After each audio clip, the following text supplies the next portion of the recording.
कानपुर में नरेंद्र मोदी की रैली थी और नोटबंदी के बाद मोदी की ये रैली कई मायनों में खास थी।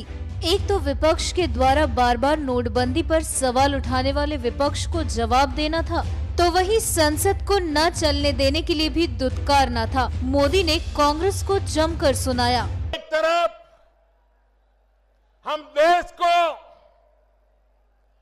भ्रष्टाचार से मुक्त कराने की लड़ाई लड़ रहे हैं, काले धन से देश को मुक्त कराने की लड़ाई लड़ रहे हैं। हमारा एजेंडा है भ्रष्टाचार बंद हो, हमारा एजेंडा है काला धन बंद हो, लेकिन उनका एजेंडा है संसद बंद हो, संसद बंद हो, संसद बंद हो। पूरा महीना संसद चलने नहीं दी। ये संसद क्यों चलने नहीं दी भाई? पार्लियामेंट में चर्चा क्यों नहीं की? राष्ट्रपति के कहने के बाद भी हो हल्ला करते रहे, नारे बुलाते रहे। ये इसलिए करते थे कि जिन मुद्दों पर सरकार चर्चा चाहती थी, इससे वो भाग रहे थे, डर रहे थे। अब तक जिन्होंने सरकारें चलाई हैं, उनके लिए हिसाब देना जरा महंगा पड़ रहा था और इसलिए संसद में हो हल्ला करो, नारेबाजी करो, स्पीकर महोदय पर कागज के टुकड़े फेंको, यही काम करते रहे। अरे म्युनिसिपैलिटी में चुने हुए लोग भी ऐसा व्यवहार करने से पहले 50 बार सोचते हैं। देश की संसद को, उसकी गरिमा को अपने राजनीतिक स्वार्थ के लिए चोट पहुंचाने का प्रयास, मेरे देशवासियों, ये बातें सामान्य नहीं है, गंभीर है। देशवासियों को समझना होगा।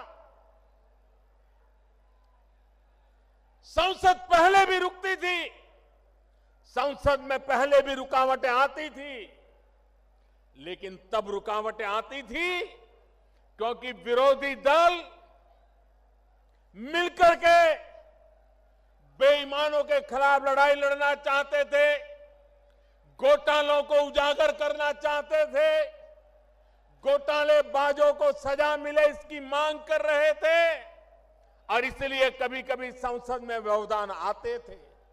पहली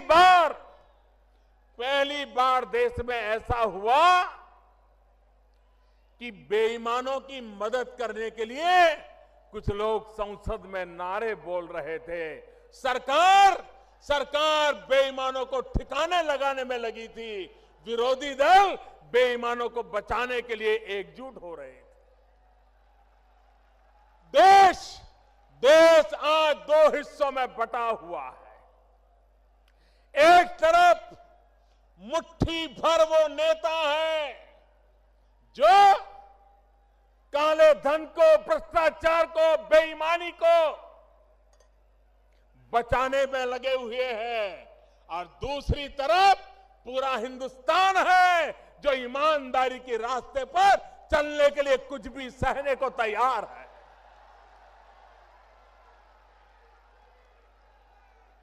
भाइयों बहनों, ये भ्रष्टाचार, ये काला धन, काला मन, काला कारोबार, यही है जिसने मध्यम वर्ग का शोषण किया है और गरीबों के हक को छीना है। भाइयों बहनों, आज दिल्ली में ऐसी सरकार बैठी है जो गरीबों को हक दिलाना चाहती है, जो मध्यम वर्ग को शोषण से मुक्त कराना चाहती है, जो देश में ईमानदारी के रास्ते पर आगे बढ़ना चाहती है और देशवासी जिस ईमानदारी के लिए पहचाने जाते हैं, उसको लेकर के एक नई ताकत खड़ी करना चाहती है। कांग्रेस और विरोधियों द्वारा बार बार उठाए जा रहे झूठ पर भी मोदी ने जमकर निशाना साधा और जनता का सच से सामना करवाया। लोग बैंक में पैसे लेने जाते हैं, मैं जरा हमारे विरोधियों से कुछ सवाल पूछना चाहता हूं। एक तरफ वो कहते हैं कि लोगों का बैंक में खाता ही नहीं है, खाता ही नहीं है।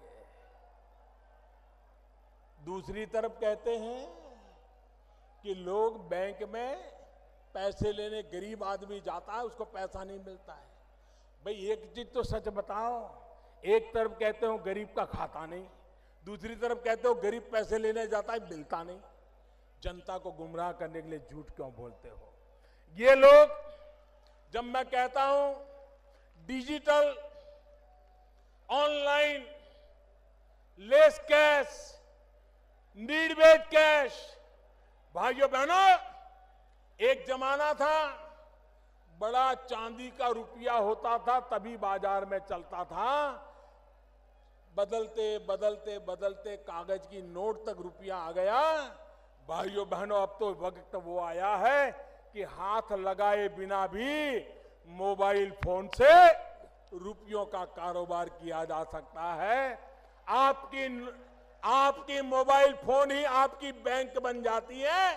चाय पी करके मोबाइल फोन से पैसे दिए जा सकते हैं, चाय पीने वाले से मोबाइल से पैसा लिया जा सकता है, नोटों के बिना किया जा सकता है। जब मैं ये बताता हूं तो ये लोग क्या कहते हैं, कर इस देश में कहां लोगों के पास मोबाइल फोन है, इस देश में कहां ये है। यही लोग हर चुनाव में ये भाषण देते थे कि राजीव गांधी प्रधानमंत्री थे, वो हिंदुस्तान में कंप्यूटर युग लाए, राजीव गांधी प्रधानमंत्री थे, इस देश में मोबाइल फोन लाए, राजीव गांधी प्रधानमंत्री थे, इस देश के गरीबों के हाथ में उन्होंने मोबाइल फोन दे करके एम्पावरमेंट किया। यही भाषण ये लोग करते थे। लेकिन अब जब मैं कह रहा हूं कि मोबाइल फोन को बैंक बना दो तो कहते हैं मोबाइल फोन है ही कहां, गरीब के पास मोबाइल है कहां। इतना झूठ बोलते हो आप लोग। यही लोग ढोल पीटते थे कि राजीव गांधी ने मोबाइल फोन दिया, अब मैं कहता हूं मोबाइल फोन का बैंक मिलेगा तो कहते हैं मोबाइल फोन है ही नहीं। आप इनको पहचानो कितना झूठ बोलते हैं। ये लोग गुमराह कैसे करते हैं, लोगों को भड़काने का काम कैसे करते हैं। मोदी ने अपने भाषण के दौरान कांग्रेस के काले व्यवहार पर भी जमकर तमाचा मारा, जिसमें भ्रष्टाचार को बढ़ावा देने वाले के साथ है कांग्रेस और विरोधी। भाइयों बहनों, कांग्रेस पार्टी 35 साल पहले जो कानून बनाया था पॉलिटिकल पार्टियों के हिसाब किताब के संबंध में, हमारी सरकार ने उसमें फुल स्टॉप कॉमा को भी हाथ नहीं लगाया है। और कल मैंने देखा कांग्रेस के नेता हमें बदनाम करने के लिए उछल पड़े थे। मैं जरा कांग्रेस वालों को याद कराना चाहता हूं, कांग्रेस पार्टी के लोग सीना तान करके मीडिया के सामने बोलते थे, बेशर्मी के साथ बोलते थे।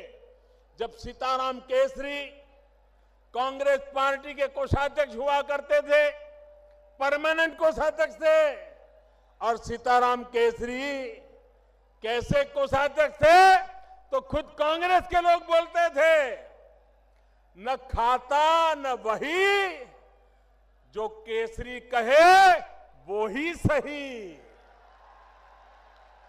न खाता न वही, केसरी कहे वो ही सही। ये तो उनके हिसाब किताब के तरीके थे। देश की जनता को कभी हिसाब न देना, भ्रष्टाचार पनपे तो पनप देना, खुद के फायदे में जो हो वो करते रहना, इसी का परिणाम है कि देश तबाह हो गया है। भाइयों बहनों, हम विकास की नई ऊंचाइयों पर देश को ले जाना चाहते हैं।